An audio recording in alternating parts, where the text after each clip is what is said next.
সন্তানদের খুশিতে মা বাবাও খুশি। সন্তানরা যাতে খুশি থাকে সেই চিন্তাটাও কিন্তু বাবা মারই করতে হয়। হ্যালো এভরিওয়ান, আসসালামু আলাইকুম। সবাই কেমন আছেন? আশা করছি আপনারা সকলে ভালো আছেন। একদিন একটু আমাদের বেলকুচি একটা শোরুমে গিয়েছিলাম। তো ওখানে আমাদের একটা চার্জার ফ্যান সারতে দেওয়া হয়েছিল। তো ওটা আনার জন্য গিয়েছি, আর টুকটাক কিছু কাজ ছিল, সেই কাজটা করার জন্য গিয়েছিলাম।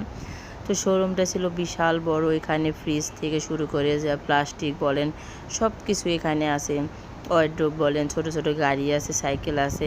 তো আমার ছোটো জন তো সাইকেল কেনার জন্য সে এমনি বায়না করতেছে। তারপরে যা দেখতে পেয়েছে যে সামনে সাইকেল, তো দেখতেছে আর বাবা বলতেছে কোনটা ভালো। একটা নেওয়ার ওই উদ্দেশ্যও আছে, তবে এখন না নিতে আসেনি, অন্য সময় নেব। তো উনি আবার ওটার ড্রেসের সাথে তার ওই সাইকেলটা ম্যাচ হয়েছে, ও না সেটাই নেবে। তো ভাবছে যে দোকানদারের টাকা দিয়েছে, ভাবছে যে সাইকেলের টাকা দিয়েছে।